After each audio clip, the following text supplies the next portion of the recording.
comunes están en peores condiciones y además muy en manos de una política,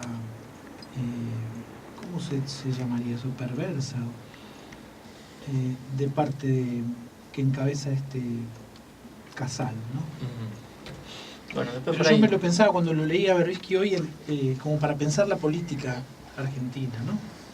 Digamos que las cárceles esas son inspeccionadas por Mariotto y son responsabilidad de Scioli. O sea, vicegobernador y gobernador de la provincia de Buenos Aires. Sí, del mismo partido político, sí.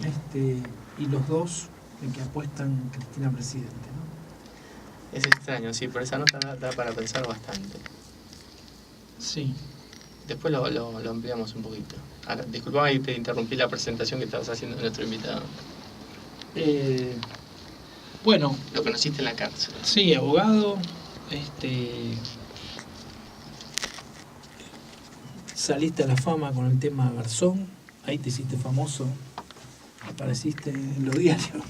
Y por temas un poco más interesantes que los anteriores. Pero si no hubiera estado en la cárcel, si no hubiera sido partícipe de aquellos años, desde luego no hubiera estado interviniendo en los juicios de Garzón, ¿no? Sí, me parece, claro, había que ser un delincuente subversivo primero. Sí, para decirlo suavemente. Sí. Sí. Para después poder tener esa posibilidad. Digamos que nuestro invitado se llama Carlos Lepoy. Buenas noches, ¿qué tal? Hola, ¿qué tal? ¿Cómo estás?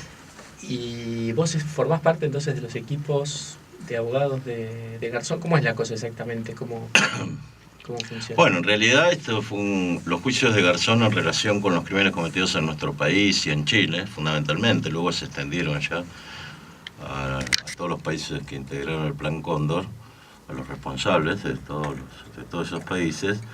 Se inician a raíz de una denuncia que interpone un fiscal español muy conmovido. Yo lo he dicho muchas veces, no últimamente, pero lo he dicho muchas veces, pero es importante señalarlo, que siendo estudiante tenía una especial admiración por las Madres de Cebolla de Plaza de Mayo, y muy conmovido entonces con el 20 aniversario del golpe militar y las inmensas movilizaciones que hubo entonces en nuestro país, ¿no? Esto tuvo una gran repercusión en España, estamos hablando del 24 de marzo de 1996, tuvo una gran repercusión en España, y esto le motivó, en un proceso interno que indudablemente venía viviendo, a que le interpusiera una denuncia que es el que iba a dar origen a las diligencias llevadas adelante por Garzón. Bueno, luego quienes éramos integrantes y habíamos formado una asociación argentina por derechos humanos en Madrid, así se llamaba, a raíz de los indultos dictados por Menem en su momento, y cuyo objetivo era denunciar la impunidad internacionalmente y acoger a los familiares y a las víctimas que viajaban. Nos hicimos parte en ese procedimiento y yo como abogado de esa asociación, ¿no? Así comienza un poco la historia. Es decir, no hay un equipo jurídico de Garzón, digamos, sino que somos una serie de abogados que nos hemos ido incorporando a esa causa e impulsándola jurídicamente. Pero yo mencionaba antes lo de que no podía haber estado ahí si previamente no hubiera vivido los años de la represión de la dictadura y los años previos, naturalmente, como una manifestación de que estos procesos judiciales solamente se pueden desarrollar si hay un gran movimiento social, histórico detrás de ellos. No hubiera habido, ni yo hubiera estado ahí, ni fundamentalmente hubiera sido posible estos procesos sin la lucha previa contra la impunidad del pueblo argentino, encabezado naturalmente por los organismos de derechos humanos, abuelas, madres, sobrevivientes de centros clandestinos, etc., que son los que realmente han dado origen a estos procedimientos y los que han permitido que posteriormente se quebrara la impunidad en nuestro país. Vos que entonces conocés en perspectiva, porque primero como preso de la dictadura, después como militando en los organismos de derechos humanos y después en España y participando de estos juicios que se hacían en España juzgando a criminales de Estado argentinos, así fue como empezó la cosa. ¿Tenés una perspectiva del lugar que ocupa este proceso judicial contra los dictadores en la Argentina en comparación con otros países del mundo? En ese sentido, ¿vos ves que nuestro país pudo avanzar más, que es como un ejemplo, que hay otros países donde la cosa se hizo mejor, donde la justicia funcionó más rápido, más eficiente? Yo te diría que en ningún país del mundo, no solamente en esta época, sino a través de la historia, se ha avanzado tanto en esta materia como en Argentina. Sin perjuicio que yo soy bastante crítico de cómo se desarrollan los juicios y todo lo que resta aún por hacer en los juicios. Pero la cifra esta, de más de 270 represores condenados, más de 850 procesados, múltiples procedimientos abiertos en distintos lugares del país, y la continuidad que tiene esto, es un ejemplo inédito, que parcialmente se sigue en otros países. En Chile hay muchos procedimientos también, pero con penas considerablemente más leves que aquí, con una pervivencia muy grande del pinochetismo en las estructuras judiciales de Chile. En Uruguay, a pesar de la famosa ley de caducidad de la pretensión punitiva del Estado, también, a pesar de eso, se están desarrollando juicios. En Guatemala, en este momento, se está juzgando nada más ni nada menos que a Ríos Montt, el artífice del genocidio del pueblo maya. Es decir, que se está avanzando. En distintos países de Latinoamérica está habiendo importantes procesos, como los hubo en su momento en Europa después del nazismo. Lo que pasa es que nunca alcanzaron una profundidad y una participación de la sociedad tan intensa y tan importante como en Argentina. Sin duda. Las críticas es que una decís referencia. que tenés, las críticas que decís. Bueno, son varias. Yo creo que acá se ha hecho un proceso, se ha desarrollado un proceso judicial en el que, por un lado, subsisten dentro del Poder Judicial o gente que ha sido jueces, me refiero, o fiscales, en algunos casos que han sido cómplices de la dictadura, en muchos casos que son absolutamente indiferentes en relación con este tema. Hay solo un puñado bastante considerable, pero un puñado al fin, de jueces y fiscales que realmente bregan porque esto vaya adelante, ¿no? Por tanto, tenemos una estructura judicial inadecuada para llevar adelante esto. Teniendo en cuenta esto, podemos decir que se ha avanzado mucho más de lo presumible en su momento. Por otra parte, ha habido un fenómeno de genocidio en nuestro país. Esto es un tema que tendríamos que profundizarlo quizás más desde el punto de vista jurídico. ¿Qué significa? ¿Por qué genocidio? Yo soy contrario a esta idea de crímenes de lesa humanidad. Creo que son tipos penales distintos, el genocidio y los crímenes de lesa humanidad.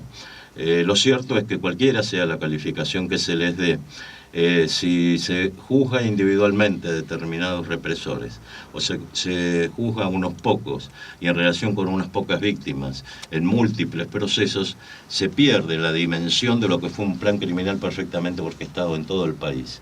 Y por tanto la parcelación que hay de estas causas no solamente retrasa enormemente los procedimientos, sino que impide dimensionar absolutamente la naturaleza de lo que realmente ocurrió. Esto por una parte. Sí, como... Por otra parte, perdóname, Sí. apunto otro tema. Sí, sí. Solamente están siendo juzgados, insisto, con la importancia enorme que esto tiene, los ejecutores directos del plan criminal. No están siendo juzgados los cómplices, los instigadores y quienes se beneficiaron del plan criminal. Si hay lugar a esto, me gustaría decir muy brevemente por qué entiendo que sí pueden y deben ser juzgados, ¿no? Sí, sí. Dale. No sé si ahora mismo. Sí. Aquí todos somos conscientes, desde hace muchos años, y en forma creciente, se viene diciendo que fueron los responsables civiles y económicos. Sin embargo, hasta ahora no se echa mano de esto. Lo que hay es un juicio abierto contra Martínez de Hoz por el secuestro extorsivo de un empresario. Hay abierto un juicio que lleva adelante la Secretaría de Derechos Humanos por la apropiación por parte de Clarín y la Nación de papel prensa, pero ligándolo al secuestro de la familia Greiber y sus allegados y a las torturas que sufrieron. Es decir, siempre en relación con delitos contra la libertad o delitos contra la vida cometidos contra las personas. Pero no se alcanza todavía a determinar de que quienes participaron de esto, quienes instigaron esto, quienes fueron cómplices de esto y quienes se beneficiaron fundamentalmente de esto, fueron los que formaban parte del equipo económico de la dictadura, que fue parte del gobierno. Es decir, no estamos hablando de que estaban detrás del gobierno militar impulsando el golpe. Naturalmente que esto implicaría otros sectores civiles, eclesiásticos, etcétera, pero me refiero en este momento a los sectores económicos. Si esto es así, si hubo un plan criminal perfectamente diseñado, con el fin de crear un nuevo modelo político y social, y para esto fue necesario exterminar a múltiples grupos políticos, sociales, culturales de la sociedad argentina, parecería ser que no solamente tienen responsabilidad los mandatarios, sino los mandantes también. Esto parece claro. La cuestión es por qué no se lo juzga a Martínez de Hoz, o Walter Klein, o a Cavallo, o a tantos otros que formaron parte del Ministerio de Economía, del Banco Central, de la Secretaría de Estado, de Hacienda, etc.